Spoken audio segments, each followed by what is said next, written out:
Yep. According to this, it is too. Good evening to everyone, and welcome to the April 20th Board of County Commissioners meeting. This time I'm going to call on Commissioner Faircloth for our invocation and for the pledge.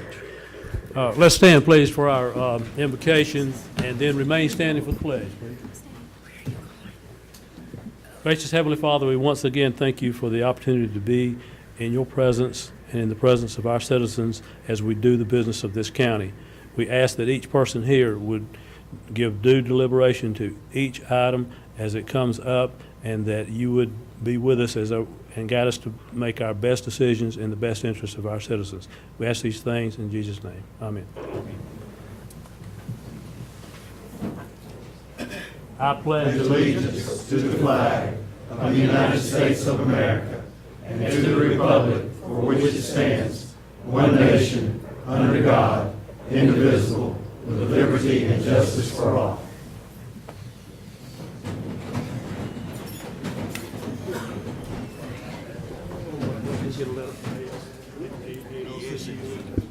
We have one commissioner that is joining us by telephone tonight, Commissioner Adams, and Commissioner Keefe is here now, so we have a full board of commissioners present. Commissioner Adams is on the phone, right? Yes, sir, he was at least. Commissioner Adams, are you still present? I'm still present, but I can barely hear them. Let them speak into the mic. Can we set this phone up here right under his mic? At this time, we're going to have our public comment period, but before we do that, I'm going to call on our manager, Ms. Cannon, to read the rules of procedure for the open comment period. Yes, sir. The public comment period shall last no longer than 15 minutes. No time may be yielded to a speaker by another speaker. Speakers will be acknowledged by the board in the order in which their names appear on the sign-up sheet. Speakers will address the board from the lectern and begin their remarks by stating their name and address. The public comment period is not intended to require the board to answer any impromptu questions. Speakers will not discuss matters regarding the candidacy of any person seeking public office. Speakers will be courteous in their language and presentation. Personal attacks will not be tolerated. Okay, thank you. Madam Clerk, who do we have signed up? How many do we have signed up? And We have a total of 6 speakers signed up. okay, well, let's call them one at a time. Our first speaker is Mr. Walters. Mr. Walters, is he in the audience? Okay, next speaker. Our next speaker is Raymond Mallon. Raymond Mallon. Next speaker. Willie McMillan. Willie McMillan.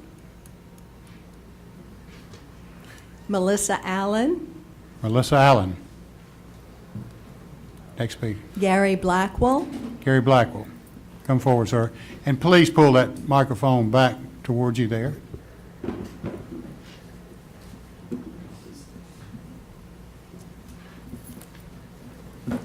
Mr. Blackwell, there is a clock right there on the counter that will indicate. It won't take me 3 minutes. Okay, all right. I'm waiting for it to give you the ordinances. Okay.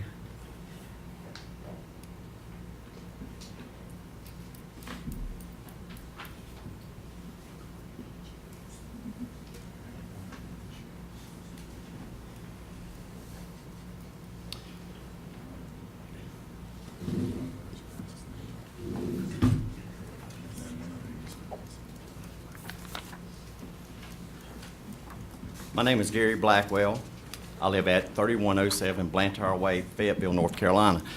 What are you getting is a part of a ordinance that is the record rotation.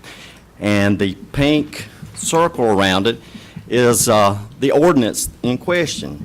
There is a deputy sheriff that owns a tow company and has been for the last 8 years, to my knowledge. For the last 6 years, I have went through all the procedures, going through professional standards, some of you even getting faxes, emails about this deputy sheriff. It's a conflict of interest. The man that's supposed to uphold the laws and ordinance in our county is breaking them. If y'all gonna change the ordinance, let's do it. If not, something needs to be done. I understand the sheriff is an elected official, but the employees that he, underneath him, are not. It's a county matter. Thank you. Thank you, Mr. Blackwell. Next speaker, Andrew Webb. Andrew Webb.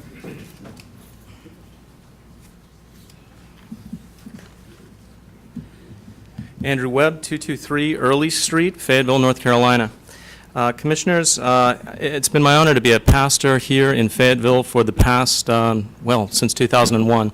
And before that, I've lived in 4 countries and 4 states in the United States, but I've never been in any place that has such a problem with dogs as our particular county does. When I first got here, I thought that it was an overreaction when I saw people walking around with sticks, and I was told they do that because there are so many dangerous dogs in the area. I've since learned that that was not the case, and I learned the hard way. I'd like to introduce you to Jack. This was my son Graham's beagle. We got this for him for his 10th birthday, and he loved Jack, but he only had Jack for a month because my neighbor's pit bulls broke through his rickety fence and ate Jack, and I use that term advisedly. We got nothing from the neighbor. They didn't even apologize. Although the story was on WRAL, subsequently nothing was done. I shared my story, and as a result, lots of other people contacted me and shared theirs. And some of their stories were horrifying. One of the most horrifying stories that I heard was the story of an attack that took place upon a member of my congregation when he was a young boy. And he actually wrote me. He's in Nebraska now. His family PCS'd. And he wanted me to share this with you. He says, "Hello, my name is Nicholas Kincaid, and I would like to share my experience with a dog attack. The winter of 2004, I was walking my dog in my neighborhood when I was charged by a pit bull. I picked up my dog, but the unprovoked pit bull bit my left hand and also latched onto my right forearm, almost pulling me to the ground, causing a laceration that required 17 stitches. Not only did I sustain physical injuries, but also for many months after this attack, I had severe anxiety over leaving my home. Due to the negligence of the pit bull owner, I now bear a daily reminder of this traumatic event in the form of several ugly scars. I believe that if more severe consequences were in place for those who are irresponsible in watching over their animals, I may not have been caused to go through such a trauma." I have countless stories, but I only have 3 minutes to share these things with you of similar incidents, and with dog owners who were irresponsible and simply did not care also about the consequences of their actions or the endangerment that they were putting people under. Therefore, I would urge you strongly to vote in favor of the revision to the Dog Bite Act that's before you today. Thank you, gentlemen and ladies. Thank you, Mr. Webb, and we are aware of many of those stories, and we hope that if this ordinance passes, that will maybe be a deterrent for some of the dog bites, not necessarily for other dogs, but for humans that are in our community. Thank you so much.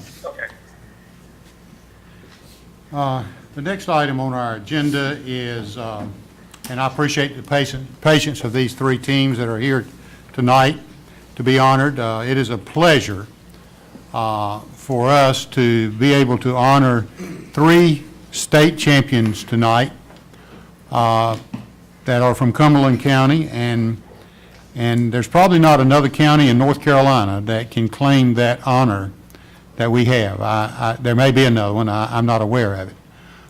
So with that, we're going to, because some of the Southview people have to leave very quickly, we're going to move with the Southview High School track and field team, and I'm going to call on Commissioner Lancaster to do the honors, and he will explain the procedures for you so we can move this along as quickly as possible.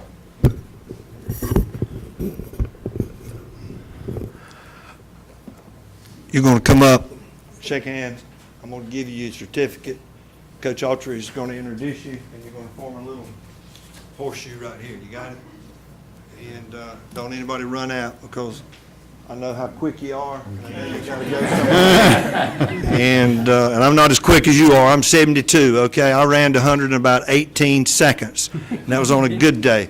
Brian, you help me out, okay? But really, it is my pleasure to recognize the Southview Tigers, who won the 4A State Indoor Track and Field Championship by defeating Raleigh Millbrook High School 49-37. Congratulations. Let me introduce Jesse Autry, the head coach, and he is going to do everything else as well as present the certificates, and I will do some handshaking. Thank you, Coach. This is actually Coach Autry's. This, We'll shake hands and I'll take what was your time in the 100? driving my truck. 100. Congratulations, it's my pleasure, and here's your certificate, Coach. Thank you so Thanks for much. I what you do appreciate it. for the men and women in Cumberland County. I appreciate that. Okay, well, I'm Coach Autry, and it's a privilege to coach where I coach and to coach the young men and women that I do coach. We were, I was going to say, we really have over 60 guys on our team. What you're going to see today are the 10 scorers in the state championship, because we always preach that every individual on our team is important and responsible for whatever success that we have. So these individuals will represent those young men that all fought for that state championship. We lost 6 state qualifiers to injury and unforeseen human circumstances. We lost 6 state qualifiers. And sometimes as a coach, I think every coach in here knows you're trying to put your fingers in the dam and hold it together. But if you build your house on the rock, and these young men are the rock, you're going to have success. Okay, I'm going to ask each one of these fellows to come up here. Mr. Lancaster is going to direct y'all the rest of the way. Chris Burns. Nick Smith. Ivan Anderson. Mason Washington. Elvis Gordon. Elvis is in the building.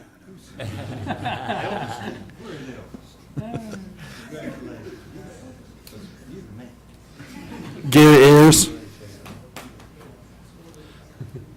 My muchacho since he was in 2nd grade, Javier Alejandro.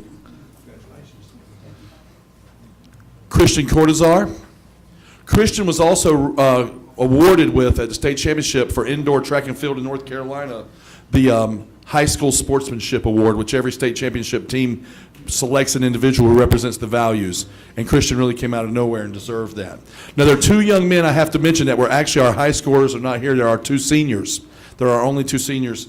And one of them was the MVP of the entire state championship. He actually won 4 gold medals.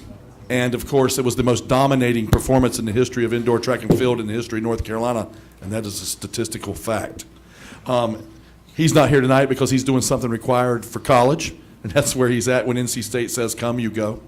And the other one is also doing something required for his college. So, but that would be Michael Staples, who is not here, and I'll take their certificates, and Philip Hall, of course, who was the MVP. Anyways, I'd also like to introduce the coaches I have that are here.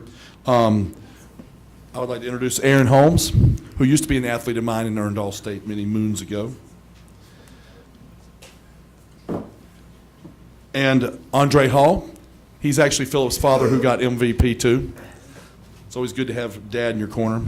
And 3 of our coaches are back at practice, which are Brian Montgomery, Derek Workman, and Jordan McCoy. So anyways, appreciate your time. And these young men went through a lot and somehow still won it all. So I'm real proud of them. Thank you.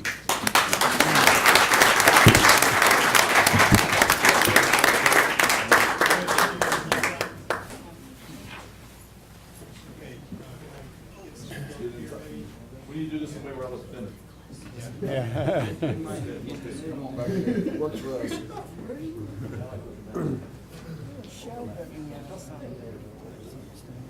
Maybe we should all hold our. Sir, can you switch places? Make sure the gentleman switch out there. Okay.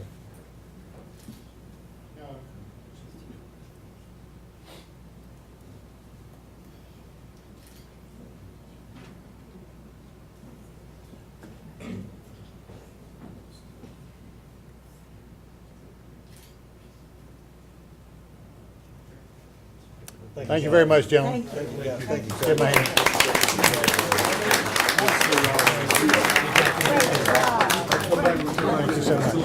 Keep on representing. Keep on.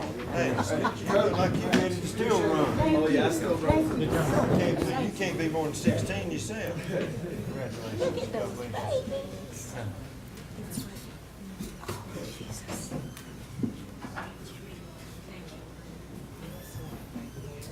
The next group we're going to honor is the group from Jack Brett High School. The Jack Brett High School Buccaneers won the 4A State Wrestling Championship by defeating Southeast Guilford High School 42-22. Their overall season record was 25-2. Coach John DeWeese, if you would come forward and do the same procedure that we've just followed, we'll ask the gentleman to form a circle back here, and we'll present them a certificate.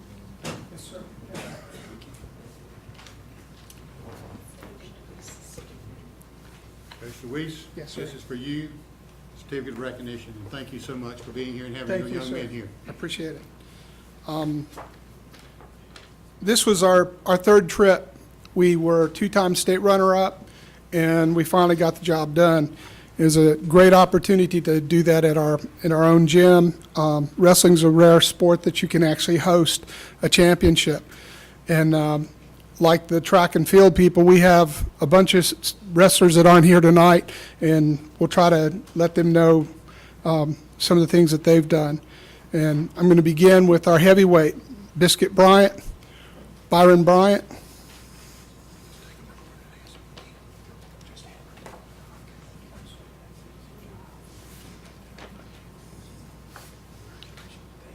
Paul Garcia.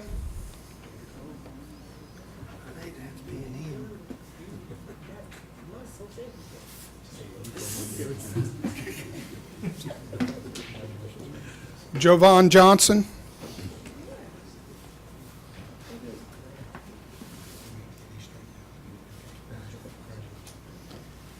Luke Roberson. Trying to keep him off the basketball team. He's getting bigger as a freshman. This next young man was recognized at the state tournament, at the individual tournament, as being a representative of great sportsmanship, and it's Wesley Hollingsworth. He's won this award 2 years in a row.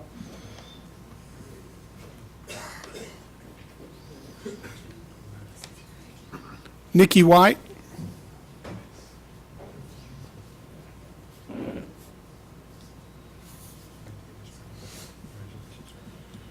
This young man, for the state dual team championship, was voted for that tournament, the team tournament, the most valuable wrestler. So that's Joseph Stevenson. And Joseph finished 5th at state.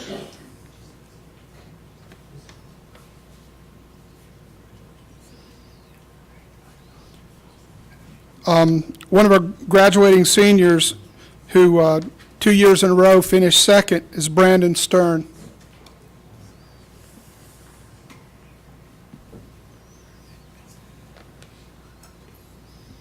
Another state runner-up that couldn't be here is Michael Vernigallo, and I'll take his award to him. And another state champion who couldn't be here tonight was Bradley Wanovich. And the really neat thing is if you go to YouTube and type in his name, he won his championship with 8 seconds left, threw the board to his back and won. It was phenomenal. You can see it on YouTube. Now I'd like to recognize the only 3-time state wrestling champion from Cumberland County, Richard Tolston III. He's a state champion this year.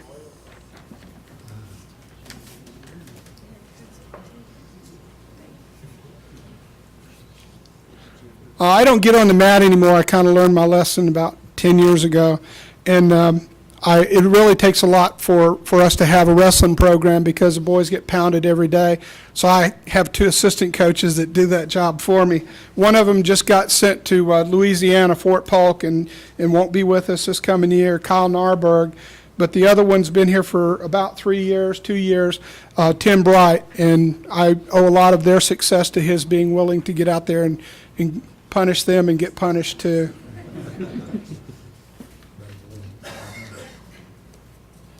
And Mr. Edge, that's our team. We appreciate it, sir. One thing that I'd like to say is, because I take a point of personal pride in my students when they do well, your principal was one of my students. Y'all might not know that. But we're very proud of her too, and proud of you because you, Sir, I was one of your students, too. you were, John? All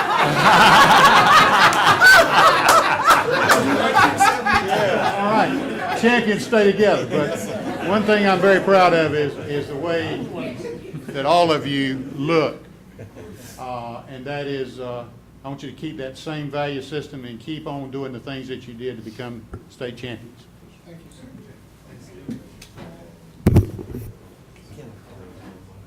No.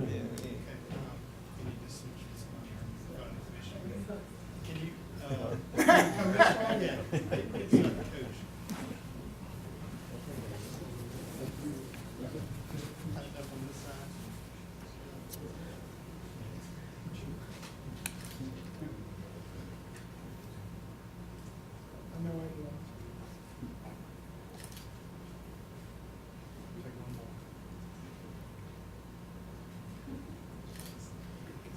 Do you like my boss lady take on? Oh, Okay. thank you. Thank you.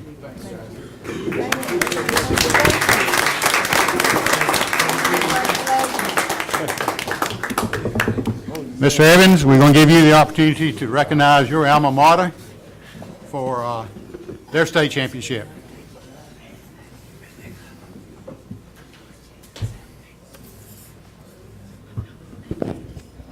Now, this is indeed an honor for me, since I used to play on the Terry Sanford basketball team as manager. Mr. Boyette, Coach Boyette, as you come up, the Terry Sanford High School Bulldogs won the 3A state men basketball championship by defeating Gastonia Ashbrook High School 67-60 points. Their overall seasonal record was 27-3. Go Bulldogs. And this is for you, sir. Thank you very much. Thank you for everything that you do. Absolutely. Thank you very much. Again, my name is Coach Boyette, and I would like to first of all thank the commissioners for having us here tonight. It's a great honor for our team to be here. And what a special group of young men that our staff and I have been fortunate enough to coach, and we're a fairly young basketball team. We were state runners-up in '09. We were state runners-up in '10. We went into '10 with a record of 31-0, and came out on the short end. So this year, this was a determined basketball team. It's a team that believed in each other and believed in the philosophies that we have at Terry Sanford. And the interesting thing about this championship this year was the last basketball state championship was in 1965, and that was Fayetteville High School. So this was 50 years ago that this team accomplished what they did, and it's a magnificent accomplishment. And so now, of course, we are Terry Sanford High School, so it is the first basketball championship at Terry Sanford High School. And again, we're very fortunate to coach fine young men that I tell you what, our coaching staff would take any of them home today and claim them as our son. They're that kind of young men, and we're very proud of them.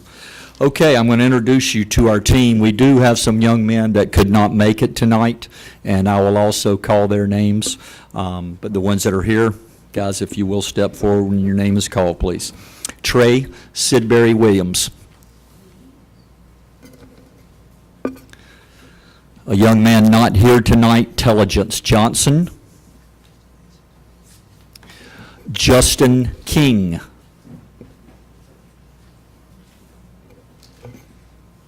Shaman Elliott.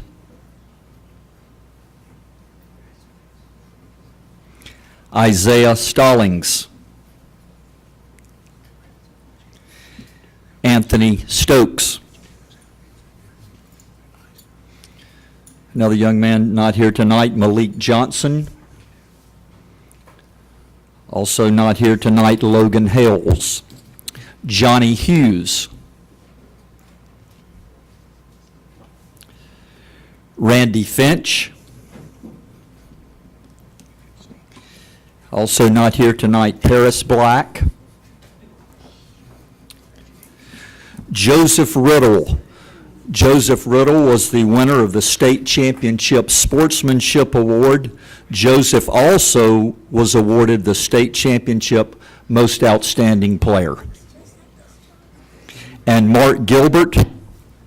Mark awarded the State Championship Most Valuable Player. And my assistant coach here with us tonight is Mr. Doug Ginn.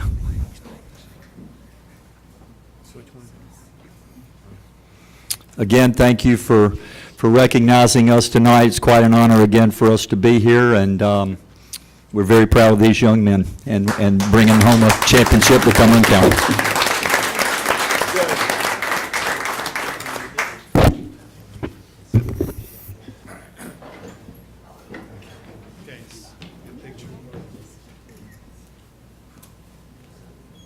Can you see Jeanette, John? We gotta get a story up here. We gotta stand up a little. Can't see any of it. Hey, you gotta get this my team. Wait a minute. You gotta get a manager in here. Yeah, the chair. Don't kneel down in front, Can you though. sing along? Yes. John, I can. can you sing? Okay.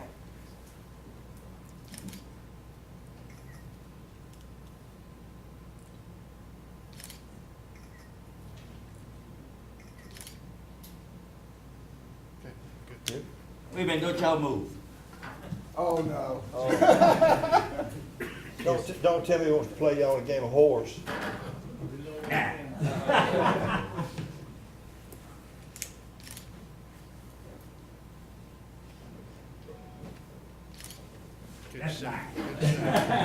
Thank you so much.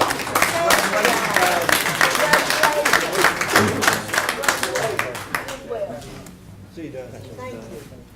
Thank you so much. Thank you.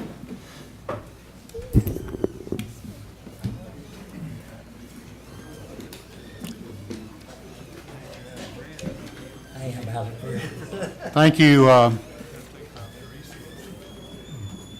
for allowing us to honor these young men tonight. With that, we'll go to item 1, which is the approval of the agenda. Any changes?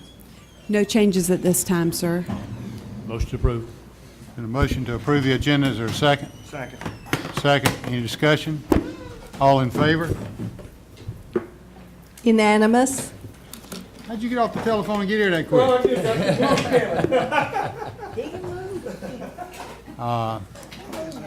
Item 2 is a consent agenda. Any items to be pulled? Mr. Evans? Thank you, Mr. Chair. And I know this came before the Policy Committee, which I am chairman of, but I would like to pull this about the ordinance for a question, the animal ordinance. Is that item C? I see C1? one. Thank you, sir. Yes. Any other items to be pulled? I'll entertain a motion to approve the consent agenda. So moved, Mr. Chairman. Second. And a second, approve it. Any discussion? All in favor? Unanimous? All right, we'll go to item 2C1. Mr. Evans. And first of all, let me apologize to Commissioner Council for not mentioning this to her before I pulled it. But I have a question for the attorney for a point of clarity. Whenever this is enacted tonight, whenever we approve this tonight, would there be a chance for a person to appeal before issuing this $500 fee? Any enforcement actions like this under the Animal Control Ordinance can be appealed to the Animal Control Board. There's a separate board for dangerous dog hearings, but the Animal Control Board can hear appeals on. I'm sorry, say it once again, An please. appeal can be made to the Animal Control Board Okay, if someone is fined, so okay. they'll have a chance to argue. So there is chance for appeal? Yes. Okay. Well, that's on the, if you don't mind. Go ahead. I guess he's sensitive. That was on the $500 fine, which wasn't my question. If you go further down, though, y'all made some other changes where you normally could be suspended for 30 days and then have a hearing, but y'all did a revocation and took away the hearing part. That's about 3/4 down in that ordinance. Right. The, Dr. Lobby had recommended that. And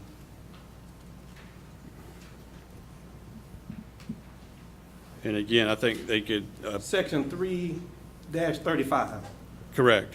It says that he may without hearing revoke any permit. And it used to be suspend and then gave him 30 days for a hearing. Now you're Correct. taking away the hearing part. Well, the hearing would have been before Dr. Lobby, but there would still be an opportunity to appeal before the Animal Control Board. But it doesn't say that. I mean, it just Well, has there's- a revocation.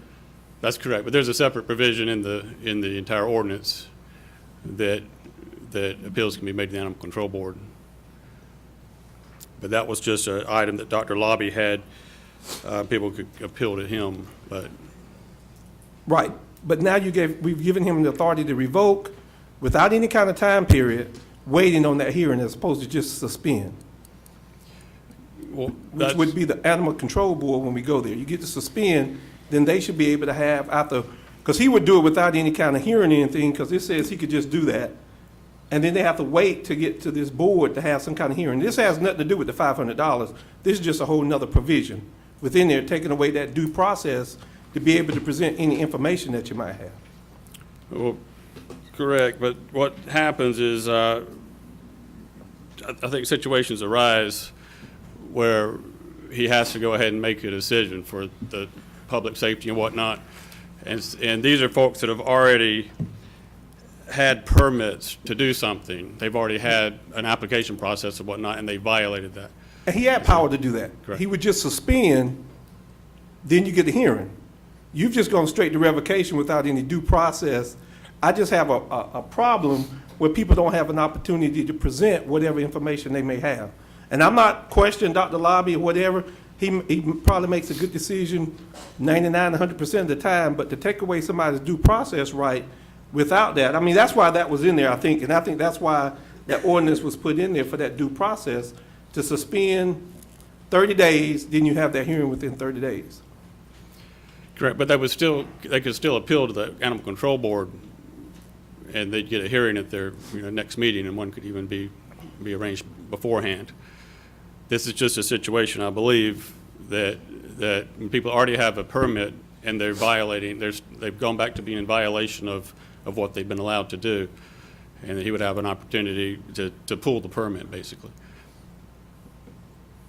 To revoke it altogether, Correct, as opposed to just suspending it for that 30 days. correct. May I offer a suggestion to the board, if I may?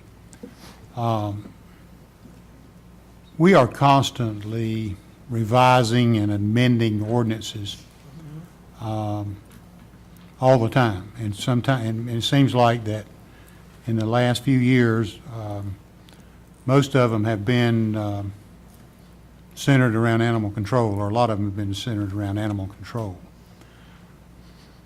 I think one of the key issues here is the public safety issue.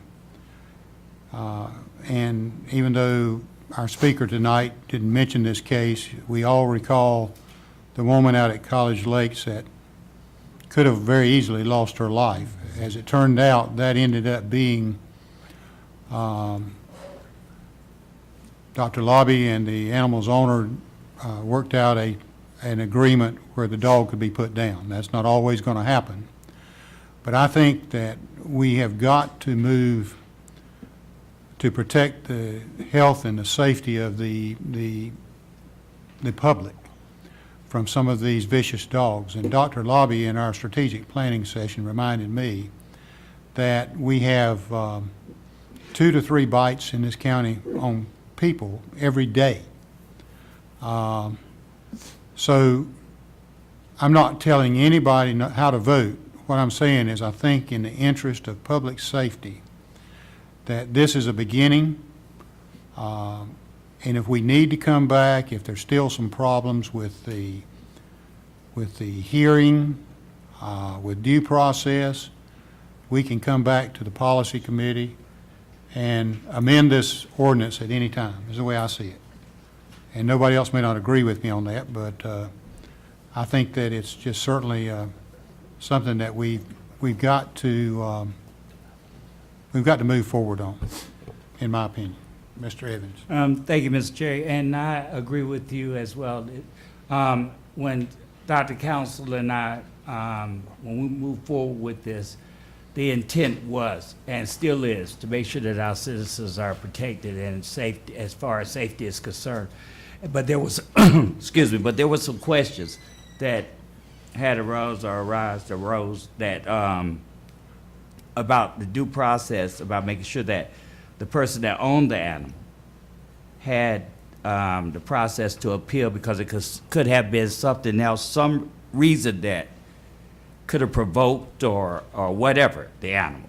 And so that's why it was brought up tonight. And if I can, I would like to go ahead and make a motion that we approve the consent agenda with this animal control ordinance going forward with it. I'll second that. Been a motion and a second. Any further discussion? All in favor? Voting in favor, Commissioners Evans, Lancaster, Faircloth, Chairman Edge, Commissioners Council and Keefe. Voting in opposition, Commissioner Adams. Okay, May I ask just one? sure. Well, I'll ask it after. Nobody's probably interested but me. Okay. All right, that brings us to item number 3. Yes, sir. Item number 3 are our uncontested rezoning cases. The first case is case P15-05. Yes, sir, Mr. Chairman. The Planning Board recommended approval of this request, and there is no opposition. Wait a minute. Is this 1505, there is no opposition. 1505? No, sir, there's no opposition. I move that we approve the staff recommendation if there are no speakers. Okay, Second? second. Mr. And Chair, that's you- both Wait a minute. motions. With both motions, please, included. Yes, ma'am, and Mr. Chair, you would still need to call a public hearing and close it. I'm sorry.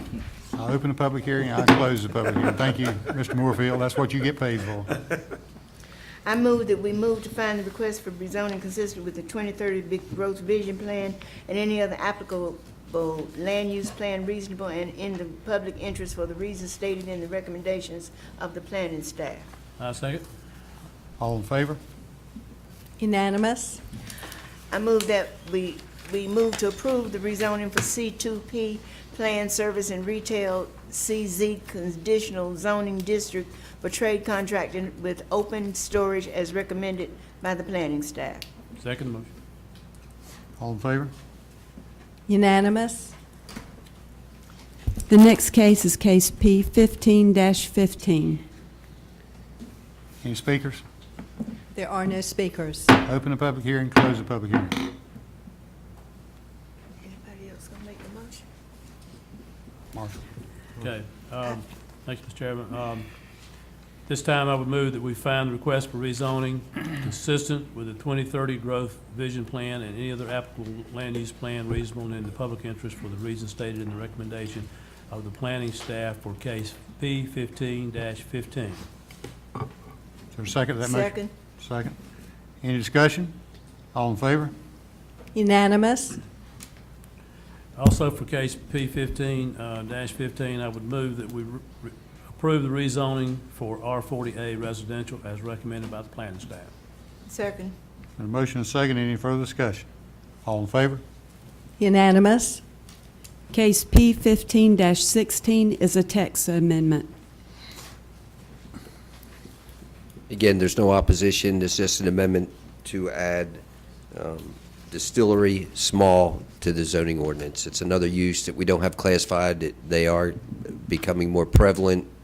So we want to try to be ahead of the curve. Okay. All right. I'll open the public hearing, close the public hearing. Mr. Chairman, I move that we find the text amendment consistent with the 2030 Growth Vision Plan and any other applicable land use plan reasonable and in the public interest for the reasons stated in the recommendations of the planning staff. I'll second that motion. Any further discussion? All in favor? Unanimous.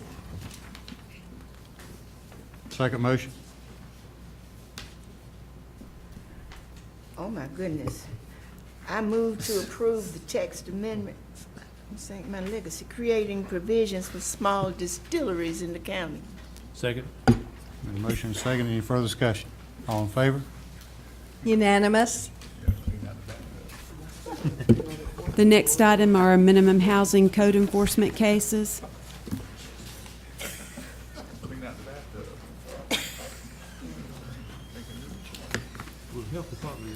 Do we tax these?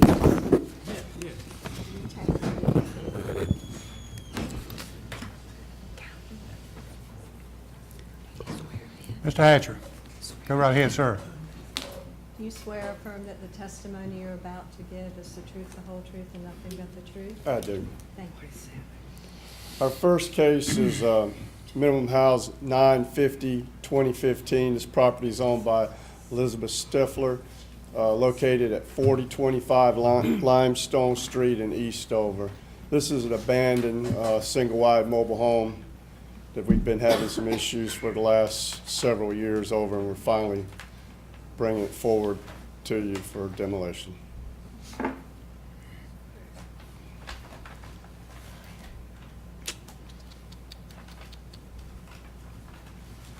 Any questions for Mr. Hatcher? If there are none, I make a motion Okay. to approve. All right. You got to read this whole thing, Mr. Thank you. That's what- Second. Welcome to the board.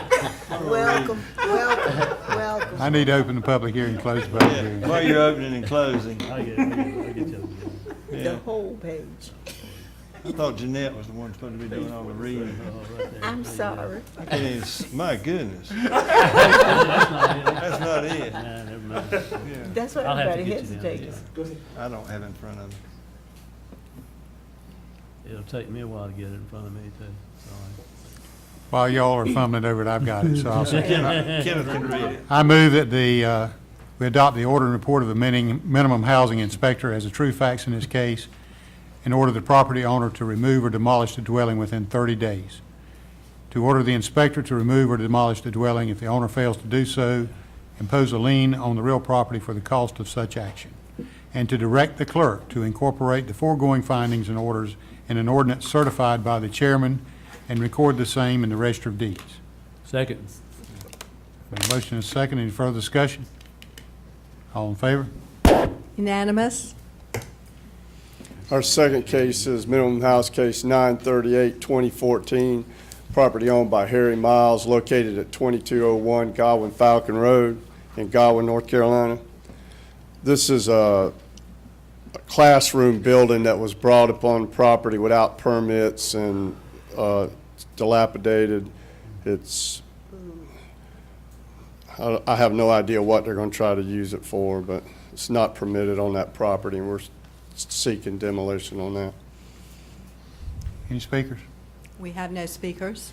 Open the public hearing, close the public hearing. Mr. Chair, I'll make the motion. Okay. To adopt the order and report of the minimum housing inspector as the true facts in this case, and in order to order the property owner to remove or to demolish the dwelling within 30 days, to order the inspector to remove or demolish the dwelling if the owner fails to do so, and impose a lien on the real property for the cost of such action, to direct the clerk to incorporate the foregoing findings and orders in the ordinance certified by the chairman and record the same in the Register of Deeds.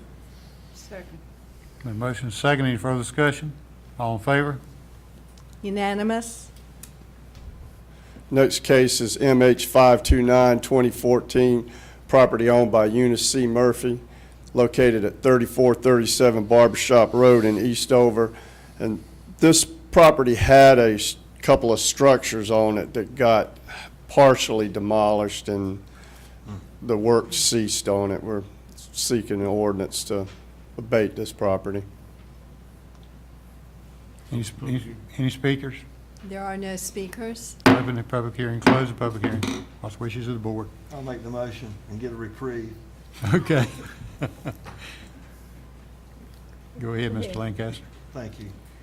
to adopt the order and report to the minimum housing inspector as the true facts in this case, and to order the property owner to remove or demolish the dwelling within 30 days, to order the inspector to remove or demolish the dwelling if the owner fails to do so, impose a lien on the real property for the cost of such actions, to direct the clerk to incorporate the foregoing findings and orders in an ordinance certified by the chairman and record the same in the register of deeds.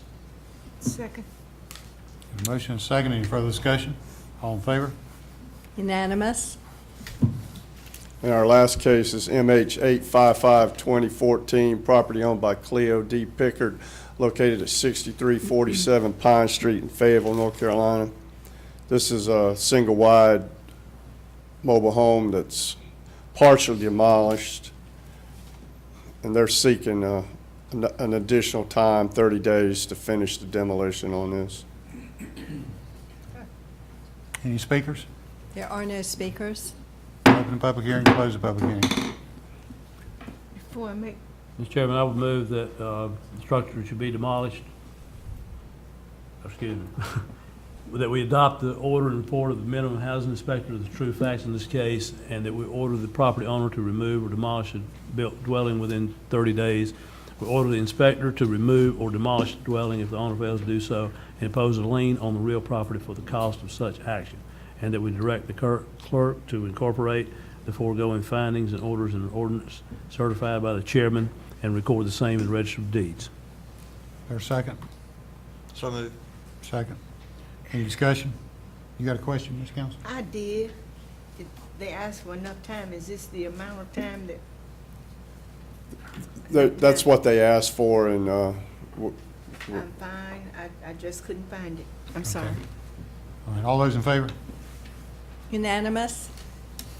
thank you, Mr. Hatcher. Commissioners. Next item. Item H, Mr. Chairman, is a public hearing on our 2015 Draft Community Development Consolidated Plan and Annual Action Plan. Ms. Sylvia McLean, our Community Development Director, will go through a short presentation. Welcome, Sylvia. Thank you. Good afternoon.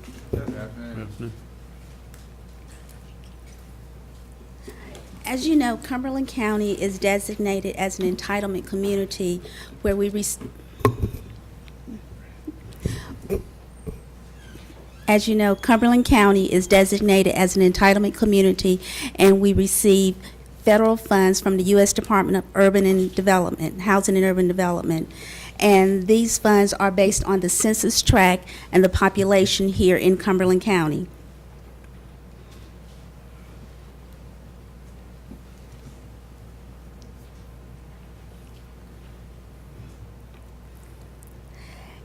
These funds are designated to be used in the jurisdictions that we serve, which as you see they are listed, which is Eastover, Falcon, Godwin, Hope Mills, Linden, Spring Lake, Stedman, Wade, and the unincorporated areas.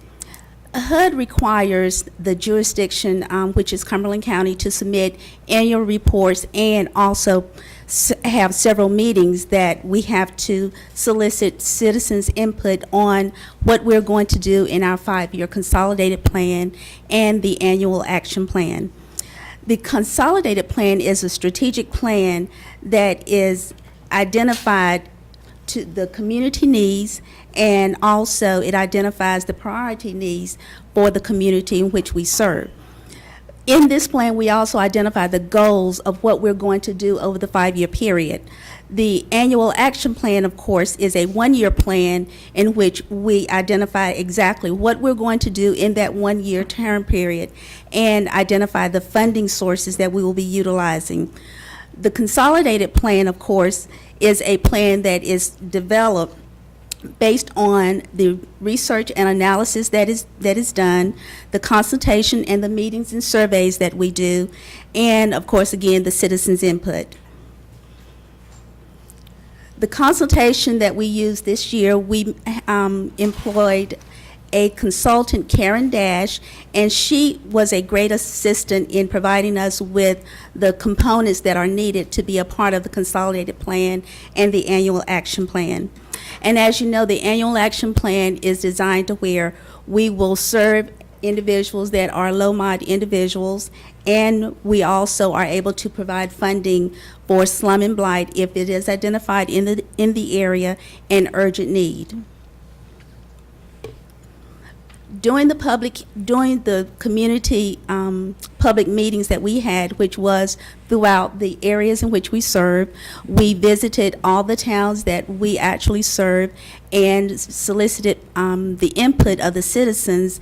And of that, the input that was received via survey and from the meetings that we had with the community, the public housing, nonprofits, Department of Social Services, Health Department, and other agencies and departments here within the county, it was determined that the needs that were identified, the priority needs, of course, again, is affordable housing, housing and services for the homeless and the elderly, water and sewer improvement, transportation services, and of course, there was a concern with addressing abandoned and vacant buildings throughout the area. The priority needs that, as I identified earlier, of course, is affordable housing, homelessness, and non-housing community development. And non-housing community development consists of public service type activities, providing medical and health assistance through other nonprofit agencies that serve Cumberland County. The annual action plan that we are presenting for this upcoming year includes the awards that we received from HUD, which is $768,000, and Home of $258,000. These funds are utilized in providing affordable housing, housing activities, which includes housing rehabilitation and emergency repair. In those activities, as we've identified in the consolidated plan and in the annual budget, that our housing activities for the annual year between CDBG and home is a little over $1 million. The homeless activities that we will be participating in using our CDBG funds is $52,000. And for public facilities, we are projecting, budgeting, $100,000 that we will utilize for public facilities.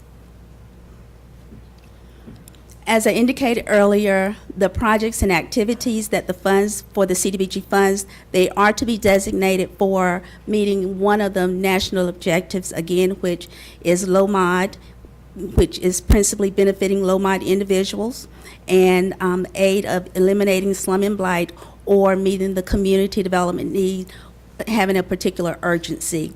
And in that particular national objective, there has to be identified that there are no other resources available before we are even allowed to use those funds for urgent need.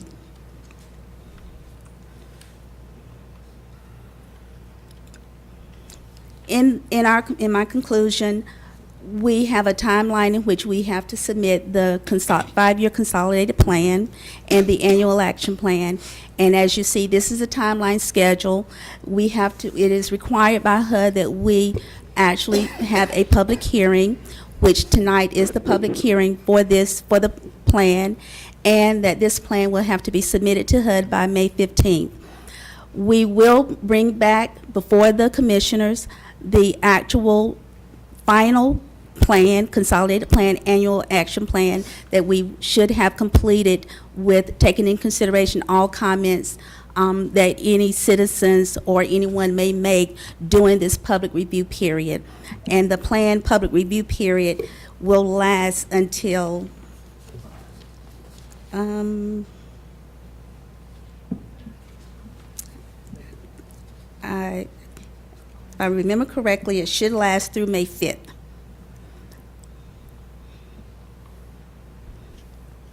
Well, can I go back to that screen one more time? Yes, sir. Because we're going to approve it to submit, is that on May 4th, is that when we're voting? Yes, sir. Then I would think we want to move the public review period back at least a day or two. Because it doesn't make sense to have a period after when we vote. Okay. I mean, just.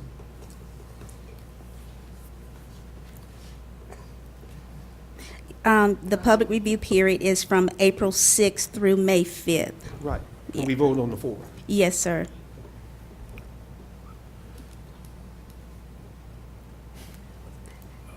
Okay, so what difference, Mr. Chairman, sorry. So does that make a difference? I mean, I don't know. What, I'm just asking, What- does it make sense to yeah, you what be can able they- to commit, what- comment yeah. on something that's already approved? That's What can I'm they saying, do move on it the to 5th third. if we've already done it on the 4th? Yeah, Right, that's, just move it to the that's a second or good the third. question. Just move it to the second or the third or something.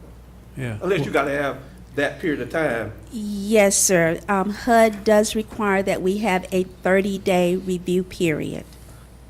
Well, HUD's gonna come back and say you didn't, because if I voted on it the day before, you 1 day short. In the review period, it is where we actually take comments, that if there are comments made even up until the 5th, then we have to incorporate those comments into the actual plan. And what we will actually provide to the board, if there are any comments to be incorporated, will be a final document with the incorporated comments, but the other content of the plan will not change. Has it been done this way previously? Yes, sir. Okay. Okay.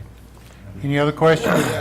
That will make it right. But we will take in consideration in the future to ensure that the final presentation to the board, that it is done well after that 30-day period. Okay, Mr. Keith. Thank you, Mr. Chair. And this has always frustrated me a bit, because I think everybody here on this board and yourself in community development recognize that we have issues with homelessness and low-cost housing out and other things that are going on. And, according to your plan here, we're really not partnered up with the city of Fayetteville, are we? They're not a partner of ours. The city of Fayetteville have their own consolidated plan. Right. And their annual action plan, and it is my understanding, as it relates to the homeless issues that are in the county and in the city, that the city actually is including some language. Now, what, I'm not sure, but they are actually including language to how to address the homeless issue that is within Cumberland County and the city. And I guess this is one of the things that is really frustrating a little bit, is we've got 2/3 of the population of Cumberland County, and based upon asking questions of what's going on in the city, it doesn't seem to be a whole lot of collaboration where we can all get on the same page and work towards this. We just went through a strategic plan, and homelessness in itself rose to the top of one of our priorities. Now, I believe that there are causes of homelessness that we have to address also, mental health, illness, and other things. But regardless, both the city and the county let that really rise to the top. And although community development doesn't have the sole responsibility of homeless programs, I think $52,000 only doesn't seem like much of a commitment of us to help. We're not going to eradicate homelessness. We're not going to do it. But certainly we can, we can help in this situation and put in effective programs that may help. So, this was just, Mr. Chair, thank you for letting me speak. I believe that we talk about it a lot, but this is where we really got to get serious, and serious means dedicating money to it and maybe pulling it from some other area in community development to get together. But I think it's a shame that we're not having more collaboration between the city and the county. Ms. Cannon. Ms. Cannon wanted to speak. Go ahead. If I could respond to that, sir, Mr. Lawson and I met with the city manager and the deputy city manager last week to start the discussion about homelessness in the community and how we could begin to develop some strategies to work together. In addition to that, the consolidated plan lists specifically $52,000 for homeless, and I believe, Ms. McLean, that is the Salvation Army contract. Is that correct? The $52,000 is what we're going to be utilizing out of the CDBG budget, specifically for the HMIS costs and to provide match to some of the other homeless programs that we are administering. We also are receiving, it is not a part of the entitlement, but it is a part of the competitive grants, continuum of care funds from HUD in the vicinity of $800,000 that is spread throughout Cumberland County with other agencies, Cumberland Interfaith, Salvation Army, and Community Development here in Cumberland County. We will be administering 3 homeless programs that are being funded through the U.S. Department of Housing and Urban Development competitive grants. And those programs consist of a domestic violence program and a transitional housing program. And also, as Ms. Cannon indicated, we are providing funding to Salvation Army as it relates to the shelter to help. So there are other funds that we are utilizing to help with the homeless issue. And even though it is not enough, but it is some funding that the county is receiving that is going toward the homeless issue. Mr. Chair, since I responded to mine, can I make it? Sure. I've sat here for a number of years, and the homeless population is not going down. So, I mean, are we just doing programs because we're supposed to do programs here? Has anybody ever checked and measured the effectiveness? Because, you know, I read in the report the number of homelessness on certain nights, whether it be a white flag night or whether it be just a random night that they're going out. And these numbers are all over the place. They really are. Mm-hmm. And so how do we really know what is success if we don't know where we start? And I'm not asking, it's a bit rhetorical when I ask this question, but it almost seems like we're doing it because we're supposed to do it. Mm-hmm. We're giving money because it feels good to do it. But are we really taking care of the homeless problem? And are there still people on the street this year that were on there last year? Mm-hmm. And why? So that was just my comments. Thank you, Mr. Chair. And I just would like to respond too, that I think eventually, you're never going to get, you're exactly right, Mr. Keefe. All the homeless people are never going to go away, mm-hmm. because there are some that want to be homeless. And I think we are starting one thing that is going to help a great deal is the homeless management information system that she mentioned a while ago. Is the first thing, we have an overlap in community organizations and governmental organizations on how they help people. And now, if we can get this in place as quickly as possible, I think we can move forward with directing people in the right direction when they need help. Of course, part of that is employment. We were at a meeting at FTCC today, and that was mentioned that they're even going to try to help people that are detainees and people that are homeless to try to gain some employment. So all of these organizations working together, and I don't think we can get it down to a specific plan and say, this is going to reduce our numbers. I don't know of any way to do that, but I think we're moving in the right direction. We have identified it as a top priority. The city has identified it as a top priority. And everybody is calling more attention to it now than they ever have before.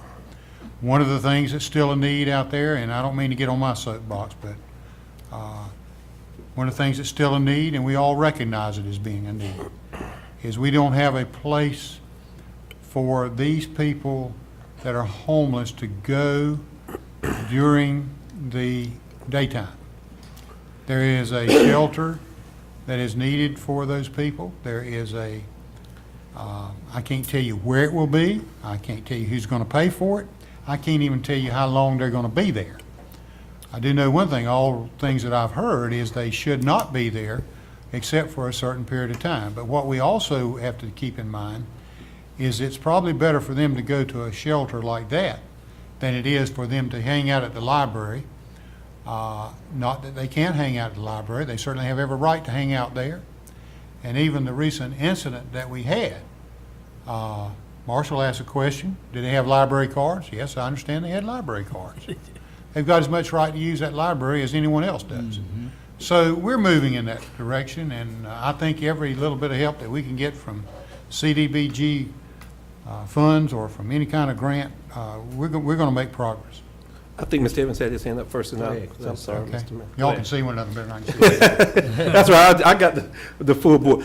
Mine is just, and I think you, Mr. Chairman, you're exactly right. Mr. Lawson and I were at a meeting at the library, and I would reiterate, I think what some of the homeless folk were saying is that when we do this, they need to be included in the conversation because they know what they need as much as anybody telling them what they need. And I think that was one of the things Mr. Lawson was there with me, and I think that was one of the things they were talking about is they are partners in this, and they need to be partners in whatever organization or whatever we end up doing, as opposed to just saying this is what we're going to do for them or do for homeless without them having any kind of opportunity to be involved. So I just bring that to everyone's attention.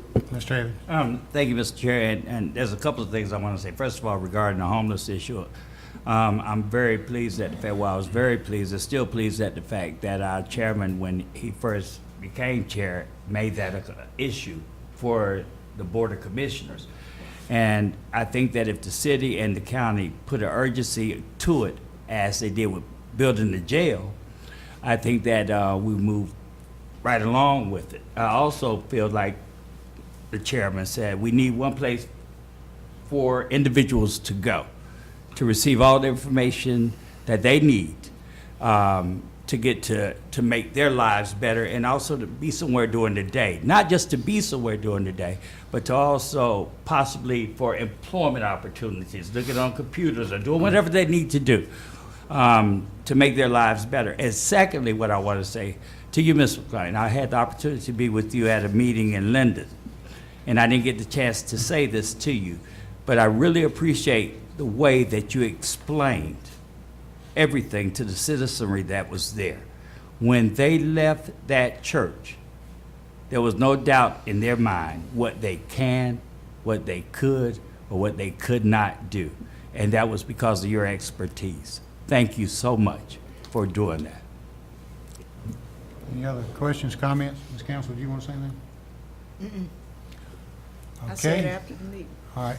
Thank you, and we appreciate it very much. Thank you for what you do. I do see one thing on that calendar that it's got to be at the HUD by the 15th, and we meet we're sort of backed up a day because we meet on the 18th. So you got to have it there before the Before the 18th. Yeah. Yes, sir. We looked at the meeting schedule, and we realized that when it's actually due to HUD, the board will meet that following Monday. Right. And so that's why we had to reside with bringing it on May 4th. Right. Well, thank you for what you do, and your organization has made a great deal of difference in this community for a long, long time, and we do appreciate it. Thank you so much. Do we have any speakers? There are no speakers. All right, I'm going to open the public hearing and close the public hearing. And what kind of action do we need to take on this, Ms. Cannon?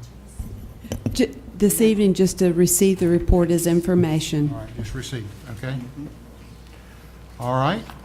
Item 5 is nominations to... No, I'm sorry, Mr. 4. Chairman, item number 4 is consideration of a proposed budget schedule for our fiscal year 2016 work sessions. And in your packet, Mr. Chairman, we included a proposed schedule in which the budget presentation would be on Tuesday, May 26th, and following that, several budget sessions on Thursday, May 28th, the public hearing on Tuesday, June 2nd, department head appeal on Thursday, June 4th, a budget work session on June the 8th, and an additional session on June the 10th, where the budget could be adopted or adopted at the following regular meeting on the following Monday. Are we going to do the budget presentation on TV this time? Yes, sir. Okay. Any other questions, comments about the schedule? Chairman, I'd move for approval. As long as the budget is able to be approved at any time. as in the past, Yes, ma'am. After the public hearings. after Tuesday, June 2nd, public hearing. Okay. Yeah, okay. 'Cause All right. sometimes we do it. There's been a motion, and was there a second? Yes. There was a second. Any further discussion? All in favor of the proposed schedule? Unanimous?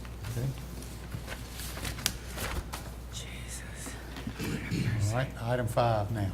Nominations to boards and committees. We have 2 vacancies on the Cumberland County Juvenile Crime Prevention Council.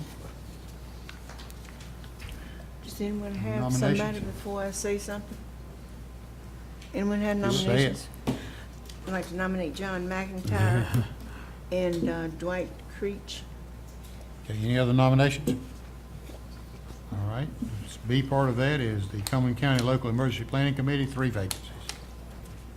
Somebody else.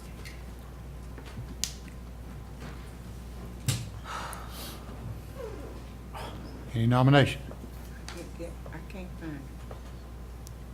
Mr. Chairman, our technology is slowing us down here. At this time, I would place in nomination the name Gary Tew, the name of Captain J.T. Morgan. And I should point out that each of these has a designation that they have to fulfill, and Gary Tew fulfills the operators of facilities representative. J.T. Morgan is a law enforcement representative. And finally, a firefighting representative, I would nominate Mr. Ronnie Willett, who is completing a term and willing to serve a second term. Okay, any other nominations? Item 6 is appointments to boards and committees. There are none this week, so Marshall, you get the week off there. Okay. But item 7 is the appointment of officers to the Equalization and Review Board. Just requires our approval. Is there a motion to do that? I move we approve the officers to the Equalization and Review Board as stated. I'll second. Any further discussion? All in favor? Unanimous? Thank you very much. I will recess the Board of Commissioners meeting and convene the Kelly Hills Slocum Road Water and Sewer District Governing Board meeting. And let me get to it. Snow.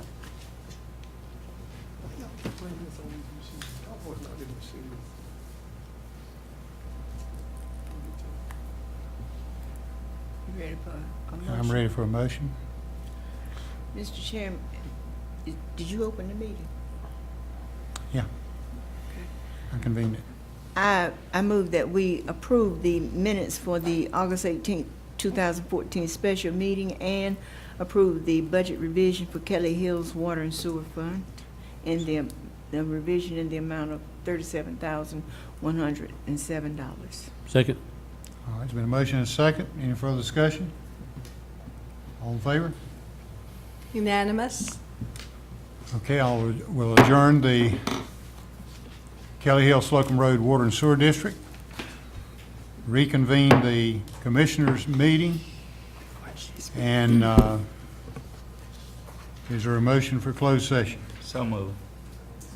And that's pursuant to attorney-client matter 143-318-11A3 and personnel matters pursuant to 143-318-11A6. Second. Advice of the attorney, is that correct? That's correct, Mr. Chairman. Don't you dare. Nice to be Your honorable. I was rarely in court last week. All those in favor of closed session? Unanimous? Didn't even see his robe, did you? No.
Is there a motion to come out of closed session? So moved. Second? All those in favor? Unanimous. Motion adjourned? So moved. Second. All those in favor? Unanimous. Thank you for everybody for your time and